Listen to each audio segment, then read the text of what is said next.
Coming up next on the Jeff Crilley Show, he coaches models for a living, and he's determined to become a role model for his industry. His incredible journey just ahead.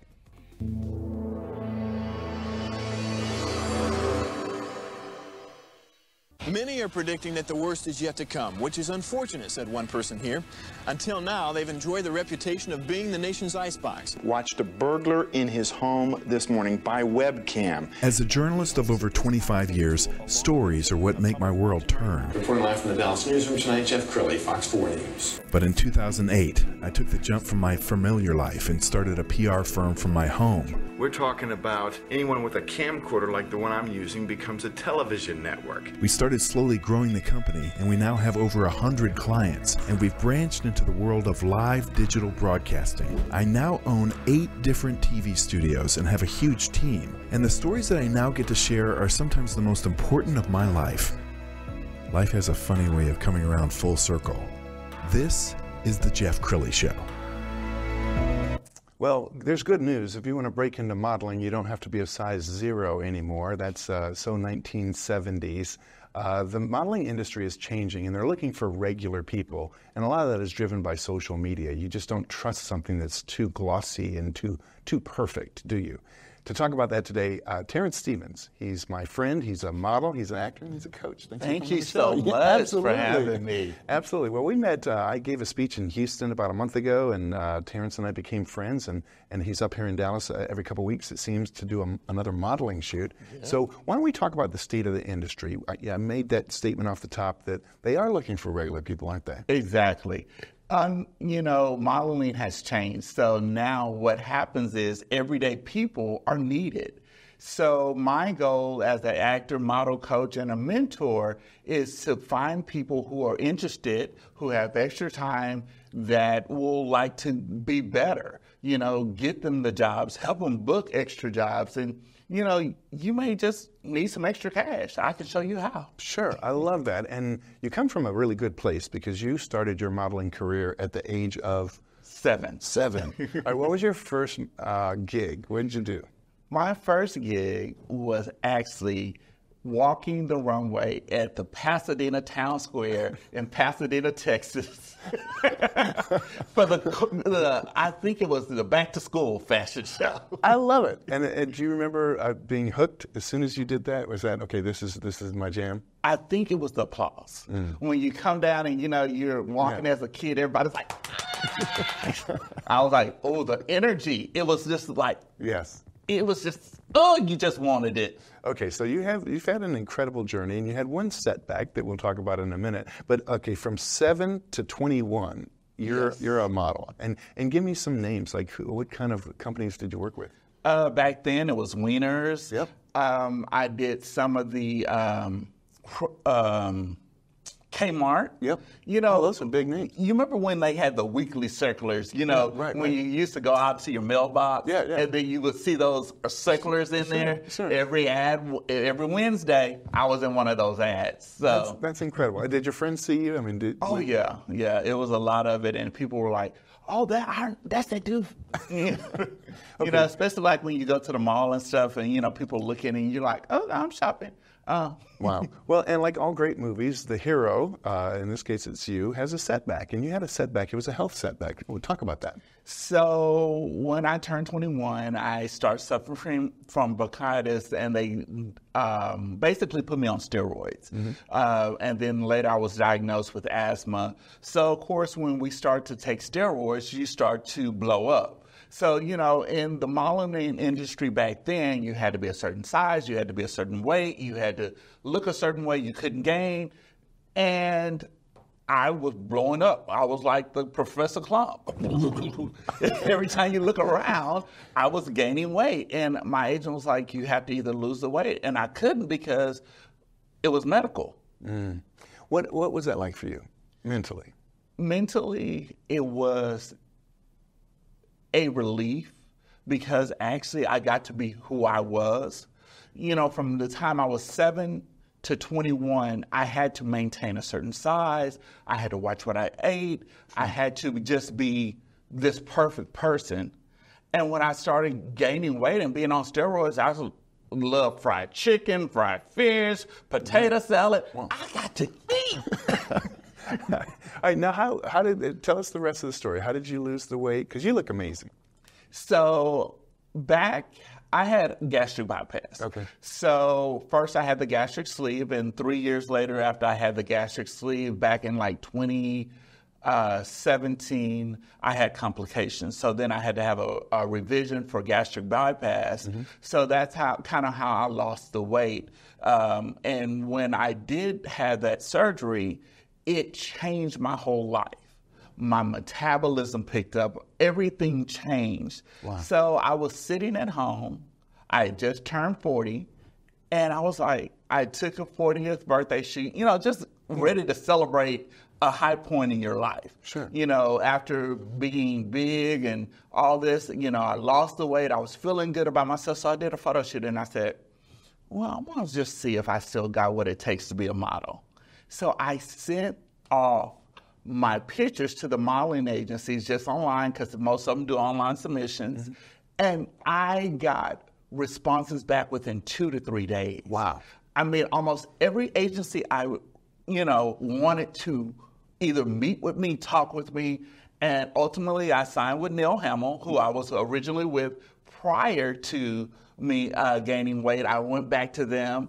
And then to fast forward, now I'm in LA. I have 2 agents in LA. Okay. I'm with Ashton Models in EMG. Wow. I'm in with EMG New York, and still with Neil Hamill in Houston. And, it's a lot just going on. Well, and I love it that you're not selfish. You want to share your information with the world. We're going to pull up your website, because one of the things that you're passionate about is teaching others what you've learned. Because people can get taken advantage of if they don't know what they're doing. Exactly. So tell us how you work with your clients. So what I do is I offer a one-on-one hour coaching session. Mm-hmm. We get and we develop any and everything that you need. If you have an audition, I make sure that you're ready for it. We tape it.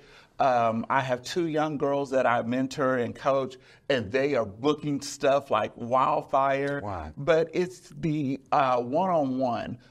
In Houston, of course, they have modeling schools and things like that, which they're great. I went to them twice. I'm a 2-time, so I'm certified in what I do, y'all. Sure. So, it's not just somebody that has years of experience, but I've been professionally trained. I keep going to pro classes to, keep growing that knowledge. Sure. But I take the time to take people out of the group and focus on what they need. Yes. Because one of the biggest things with modeling is I have to teach you how to handle rejection.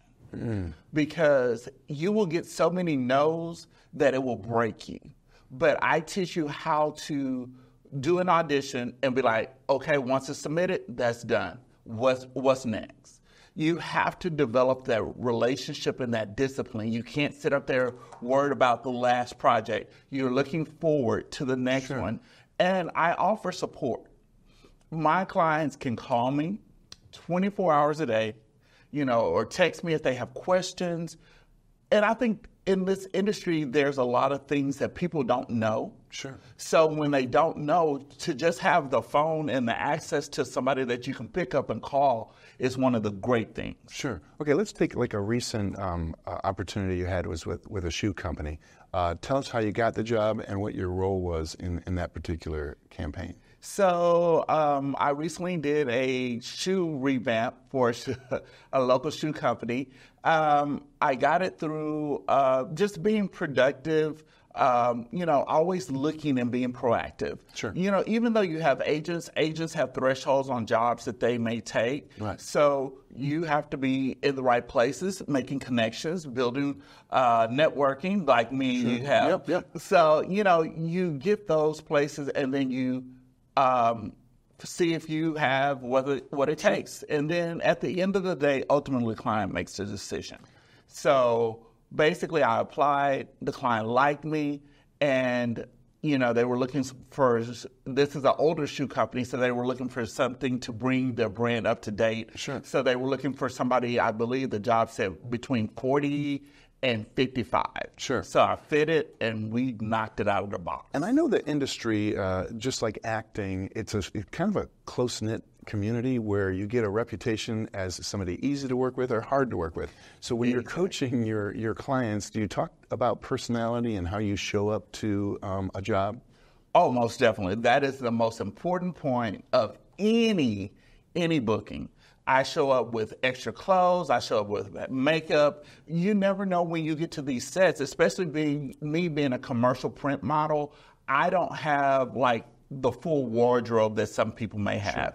The budget may not be that big. So I'm bringing my own personal clothes, but I bring I call it the drag bag because I've got a big suitcase that I'm dragging plus garment bags because I want to have, if somebody has the same color, I don't want them to say, well, we can't use you. I want to give them options. Sure. If they tell me to bring 3 shirts, I bring 6. Love it. You know. And check your ego at the door because these people who are booking you, especially the client that hires the actor or the model, they don't want a diva. Oh, no. Trust me. When you're nice to people, people remember that. And I talked to one of my agents, and she says, it never matters what job we send you on. We always are going to hear back about how professional you were, how courteous you are, how you say please and thank you, because that's how you build a long relationships. Sure. We're going to pull up an article that was done on you in Voyage Houston. And as we pull up the article and scroll down the article, I want to talk about some things that people might not know. Because if they're shooting, say, a fall catalog or something like that, sometimes they're shooting that 6 months in advance. Exactly. Right? So you could, be called on to wear fall/winter clothing in the spring. Is that right? Exactly. And no, actually in the heat of the summer. Wow, really? You know, I have had shoots where we're literally doing things for the winter because, sometimes production takes 6 months. Right. So the seasons are coming out ahead of time. Yes. And how important is it to be proactive? Because you talked a little bit about how you have these agents, but you also say, hey, nobody's going to pay this light bill but me. Exactly. So being proactive when you're coaching your clients, what do you tell them about, not just sitting there waiting for the phone to ring? I think it's important that people know that this is your destiny. Mm-hmm. You're a 1099 employee. You control when you work, how often you work. That's the good thing about it. I want to train people, especially if they're older. Mm-hmm. We look at it, the industry's timed out at 40. Not anymore. If you're 50 to 70, there is a market for you. Sure. They're looking for older people. They're looking for people that fit this. You can look like the average day Joe because that's what sells. Mm. It's beautiful. We're going to pull up your Instagram page because he eats his own cooking, and by that I mean your images are just striking. So do you have a photographer that you love to work with? I actually work with multiple photographers. I have Jane. Hey, Jane. And I have Jordan. But I also contract new people all the time because my goal is to typically keep fresh pictures. So I usually shoot once a quarter. Mm. So in that once a quarter, it always keeps me with fresh images of what I look like because the clients always want to see a fresh image, a fresh digital, sure, and things like that. So, and I'm sure there are people watching this right now who say, I think I just found my coach. So what does an engagement look like? Do they reach out to you through your website and then you sit down with them, or what's the process? They can reach out to me through my website. I'm currently redoing the website, or else they can email me at info2@terrancestevens.com. Awesome. And what the engagement looks like, everybody gets a free session so that we can see that if we're viable for each other. Yes. Everybody does not work well with each other. And everybody, I tell you the God's honest truth. I tell you what to expect. I tell you how this industry works. There's nothing to hide. Yes. Either you want to do it or you don't. A lot of people start the race, but they don't finish the race. Yes. So as a mentor, I want to coach you how to finish the race, yes, so that you can make money and be successful. Okay, in the final 2 minutes, I want you to look into the camera on the left and speak some words of encouragement, because I know you've been told your whole life you can't do it, and your attitude is just watch me. So, you know, my words of encouragement, the only person that can put you in a box is yourself. God has given you the ability to do anything that you believe, and you will put your mind to it. So you stay focused, you make your dreams come to fruition. Write the vision, make it plain, and follow the vision. It may tarry, it may seem like it doesn't happen, but guess what? It's gonna come. If you stay consistent, you stay focused, and you stay dedicated. Wow. Thank you so much for being a role model for your industry. Thank you so much for the opportunity. You bet. We're going to end with his website, which is terrancestevens.com. The great Terrance Stevens. Thanks for coming on the show. Thank you so much. That's it for now. We'll see you next time.